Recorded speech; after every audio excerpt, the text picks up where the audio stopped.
Sir, ಹಲವಾರು ಕಾರ್ಯಗಳನ್ನು ಮಾಡಿದ್ದೀರಿ, ಅಂತಾರಾಷ್ಟ್ರೀಯ ಸಮ್ಮೇಳನದಲ್ಲಿ ಭಾಗಿಯಾಗ್ತೀರಿ. ಖಂಡಿತ ಈ ಖಂಡಿತ ಥರದ್ದೆಲ್ಲ ಬೆಳವಣಿಗೆಗಳ ನಡುವೆ ಸರ್, ನಿಮ್ಮ ಒಬ್ಬರ ಹೋರಾಟ ಅಂತ ಹೇಳೋದ್ರ ಜೊತೆಗೆ ನಿಮ್ಮ ಕುಟುಂಬದ ಸಹಕಾರ ಹಂಗೆ ಇರಬೇಕಲ್ಲ? 100% ನನ್ನ ಕುಟುಂಬದ, ನನ್ನ ಶ್ರೀಮತಿಯವರು ಇರ್ಬೋದು, ಅವರು ಶಿ ಈಸ್ ಆಲ್ಸೋ ವರ್ಕಿಂಗ್, ಅವರು ಒಂದು ಸರ್ಕಾರಿ ಸೇವೆಯಲ್ಲಿದ್ದಾರೆ, ಮಹಿಳಾ ಮತ್ತು ಮಕ್ಕಳ ಇಲಾಖೆಯಲ್ಲಿ ಕೆಲಸ ಮಾಡ್ತಿದ್ದಾರೆ ಅವಳು. ನನ್ನ ಮಕ್ಕಳಿಗೆ ತುಂಬ ಇಷ್ಟ, ಈ ಥರ ಕೆಲಸದಲ್ಲಿ ತೊಡಗು, ನೀನು ಬ್ಯುಸಿಯಾಗಿರು ಅಂತ. ನಮ್ಮ ತಂದೆ ಯಾವಾಗಲೂ ಹೇಳ್ತಿರ್ತಾರೆ, ಮಾಡಬೇಕು, ನಾವು ಏನೋ ಸಾಧಿಸೋದೇನಿದೆ, ಎಲ್ಲರೂ ಬದುಕ್ತೀವಿ, ಎಲ್ಲರೂ ದುಡ್ಕೊಂಡು ಸಂಬಳ ತಂದು ಮನೆಗೊಂದು ಮನೆ ಕಟ್ಕೊಂಡು ಮಾಡ್ತೀವಿ. ಒಂದು ವಿಭಿನ್ನವಾಗಿರುವಂಥ ಒಂದು ಜನ ನೆನೆಸ್ಕೊಳ್ಳೋ ಅಂಥ ಕಾರ್ಯದಲ್ಲಿ ತೊಡಗಿಸ್ಕೋ ಅಂತ ಹೇಳ್ತಾರೆ. ನನ್ನ ಮನೆಯವರು, ನನ್ನ ಕಸಿನ್ಸ್ ಇರ್ಬೋದು, ನನ್ನ ಅಣ್ಣ ತಮ್ಮಂದರು, ನನ್ನ ಅಕ್ಕ ತಂಗಿ, ನಾನು ಇಬ್ಬರು ಅಕ್ಕಂದ್ರು ಅಷ್ಟೇ, ಎಲ್ಲ ಸಪೋರ್ಟ್ ಮಾಡ್ತಾರೆ ನನಗೆ. ಆಮೇಲೆ ಹೆಚ್ಚಿನದಾಗಿ ನನ್ನ ಮಾರ್ಗದರ್ಶಕರು ಸುಮಾರು ಒಂದು ಟೀಮೇ ಇದೆ ನನಗೆ. ನನ್ನ ಹಿರಿಯರು ಎಲ್ಲ ರಿಟೈರ್ಡ್ ಪ್ರೊಫೆಸರ್ಸ್ದೇ ಒಂದು ತಂಡ ಇದೆ ನನಗೆ. ಅವರು ಎಲ್ಲರೂ ಮಾರ್ಗದರ್ಶನ ಕೊಡ್ತಾರೆ. ಅವ್ರು ಏನೇ ಮಾಡಿದ್ರು, ಏನೇ ತೊಂದರೆ ಇದೆ, ನೋಡಿ ಇಲ್ಲಿ ತೊಂದರೆ ಇದೆ, ಇದನ್ನು ಹೋರಾಡಿ, ಇದನ್ನು ಕ್ಲಿಯರ್ ಮಾಡು ಅಂತ ಹೇಳ್ಕೊಡ್ತಾರೆ. ಇಂಥ ಹಿರಿಯರ ನಡುವೆ ನಾನು ಇಷ್ಟು ಬೆಳಿಬೇಕಾದ್ರೆ ಈ ಹಿರಿಯರ ಮಾರ್ಗದರ್ಶನ ನನಗೆ ತುಂಬ ಸಹಕಾರ ಕೊಡ್ತೀವಿ. ಖಂಡಿತ ಸರ್. ಈಗ NSS ಕ್ಯಾಂಪ್ ಅಂದಾಗ ಅಂದಾಜು ಎಷ್ಟು ಕ್ಯಾಂಪ್ಗಳನ್ನು ಮಾಡಿದ್ದೀರಿ? ಈ ಬ್ಲಡ್ ಡೊನೇಷನ್ ಕ್ಯಾಂಪ್ಗಳನ್ನು ನೀವು ಮಾಡ್ತಿರಲ್ಲ, ಅಂದಾಜು ಎಷ್ಟು ಬ್ಲಡ್ ಯೂನಿಟ್ಗಳನ್ನು ನೀವು ಸ್ಯಾಂಪಲ್ ತಗೋತೀರಿ? ನಿಮ್ಮ ಆ ಕಾರ್ಯಾಗಾರದೊಂದು ಲಿಸ್ಟ್ ಹೇಳ್ಬೋದು ಸರ್, ನಿಮ್ಮ ಮನ ಮುಟ್ಟುವಂತಹ ಕಾರ್ಯಾಗಾರಗಳು? ಖಂಡಿತ. ನಾನು ಒಂದು 15 ರಾಷ್ಟ್ರೀಯ ಸೇವಾ ಯೋಜನೆಯ ಸ್ಪೆಷಲ್ ಕ್ಯಾಂಪ್ಸನ್ನು, ವಿಶೇಷ ಶಿಬಿರಗಳನ್ನ ಮಾಡಿದ್ದೀನಿ. ನನ್ನ ಜೊತೆ ನಾನು ಇವತ್ತು ಮಾಡಿದ್ದೀನಿ ಅನ್ನೋದಕ್ಕಿಂತ ಹೆಚ್ಚಾಗಿ ನನಗೆ ಸಹಕಾರ ಕೊಟ್ಟವ್ರು ಪ್ರೊಫೆಸರ್ ಗೋವಿಂದರಾಜ್ ಅಂತ, ರಿಟೈರ್ಡ್ ಆಗಿಬಿಟ್ಟಿದ್ದಾರೆ ಅವರು. ಒಂದು ಕ್ಯಾಂಪ್ ಮಾಡಿದ್ರೆ ಯಾವ ರೀತಿ ಇರಬೇಕು ರೂಪುರೇಷೆಗಳನ್ನ ಕೊಡೋರು ನನಗೆ. ಹಿಂಗೆ ಇರಬೇಕು, ಹೆಲ್ತ್ ಕ್ಯಾಂಪ್ ಮಾಡ್ಬೇಕು ಸರ್, ಹಳ್ಳಿಯಲ್ಲಿ ಹೋಗಿ ಹೆಲ್ತ್ ಕ್ಯಾಂಪ್ ಮಾಡಿದ್ರೆ ಬರಲ್ಲ ಸರ್, ಬಾ ನಿನ್ಗೆ ಹೇಳ್ಕೊಡ್ತೀನಿ ಯಾವ ರೀತಿ ಮಾಡ್ಬೇಕು. ಡೇ 1 ನಾವು ಅಡ್ವರ್ಟೈಸ್ ಮಾಡ್ತಾಯಿದ್ವಿ.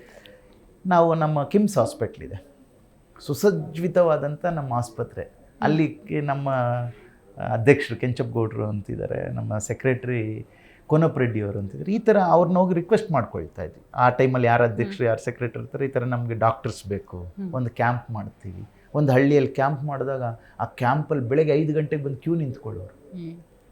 ಹತ್ರ ಬೆಂಗಳೂರು ನಗರ ಜಿಲ್ಲೆ, ಬೆಂಗಳೂರು ಹಾಸ್ಪಿಟಲ್ ಎಲ್ಲ ಆದರೂ ತೋರಿಸ್ಕೊಳ್ಳೋದಿಲ್ಲ. ಕಣ್ಣನ್ನು ಆಪ್ರೇಷನ್ ಮಾಡಿಸಿದ್ವಿ, ಲಯನ್ಸ್ ಕಣ್ಣು ಆಸ್ಪತ್ರೆ ಸರ್. ಒಂದು 300-400 ಜನಕ್ಕೆ ಕ್ಯಾಟ್ರಾಕ್ಟ್ ಮಾಡಿಸಿದ್ದೀನಿ ನಾನು. ಇದಕ್ಕಿಂತ ಬೇಕಾ ಸರ್? 15 ಕ್ಯಾಂಪಲ್ಲೂ. ಆಮೇಲೆ ಡೆಂಟಲ್, ನಮ್ಮದೇ ಒಕ್ಕಲಿಗರ ಸಂಘದ ಡೆಂಟಲ್ ಹಾಸ್ಪಿಟಲ್, ಸಂಚಾರಿ ವಾಹನ ಇದೆ, ಅದನ್ನು ತೊಗೊಂಡೋಗಿ ಡೆಂಟಲ್ ಚೆಕಪ್ ಮಾಡಿಸಿದ್ದೀವಿ. ಆರ್ಥೋ ಡಾಕ್ಟರ್ಸ್ ಬರೋರು, ಲೇಡೀಸ್ ಗೈನಕಾಲಜಿಸ್ಟ್ನ ಕರ್ಕೊಂಡು ಹೋಗ್ತಾರೆ. ತುಂಬ ತುಂಬ ಅನುಕೂಲ ಆಗ್ತಾಯಿದೆ. ಇದು ಏನಾಗುತ್ತೆ ಅಂದರೆ, ಇದನ್ನು ಸರ್ಕಾರಿ ಪ್ರಾಯೋಜಕತ್ವ ಪ್ರತಿ ಸರ್ತಿ ಈ ಥರ ಮಾಡ್ಬೋದಲ್ವಾ ಅನಿಸುತ್ತೆ ನಮಗೆ. ಇದನ್ನು ಯಾರು ಪ್ರೇರೇಪವಾಗಿ ಏನೇ ಮಾಡಿದ್ರು ಕಮರ್ಷಿಯಲ್ ಆಗಿಬಿಟ್ಟಿದೆ. ಹೌದು. ಯಾವುದೇ ಒಂದು ಹಳ್ಳಿಯಲ್ಲಿ ನಾನು ಇವತ್ತು ಹೆಲ್ತ್ ಕ್ಯಾಂಪ್ ಮಾಡ್ತೀನಿ ಅಂದರೆ ಅವ್ನು ನೆಕ್ಸ್ಟ್ ಎಲೆಕ್ಷನ್ ನಿಂತ್ಕೊಳ್ಳೋದಕ್ಕೆ ಒಂದು ನೇಮ್ ಬೋರ್ಡ್ ಹಾಕ್ಕೊಂಡು ಮಾಡ್ತಾರೆ. ಈ ನಮ್ಮ ರಾಷ್ಟ್ರೀಯ ಸೇವಾ ಯೋಜನೆಯಲ್ಲಿ ಆ ಥರ ಯಾವುದು ಬ್ಯಾನರ್ ಇರೋದಿಲ್ಲ. ಹಂಗಾಗಿ ಇವೆಲ್ಲ ಸಕ್ಸಸ್ ಆದ್ವಿ ನಾವು. ಜಿ ಕನ್ನಡ ನ್ಯೂಸ್ ಈಗ ನಿಮ್ಮ ಮನೆಯಲ್ಲೇ ನೋಡಿ, ಎಲ್ಲ ಕೇಬಲ್ಗಳಲ್ಲಿ ಈಗ ಲಭ್ಯ.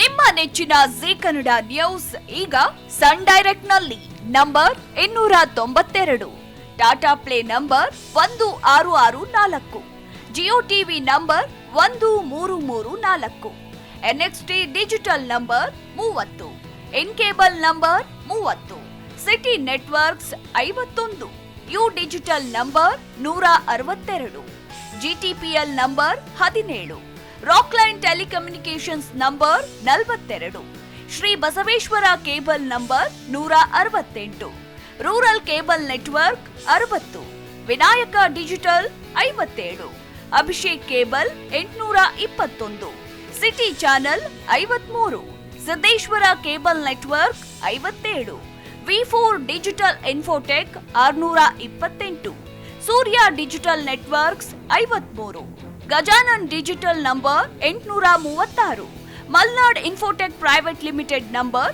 56, metrocast number 830, victory digital number 167ರಲ್ಲಿ ನೋಡಿ ಆನಂದಿಸಿ.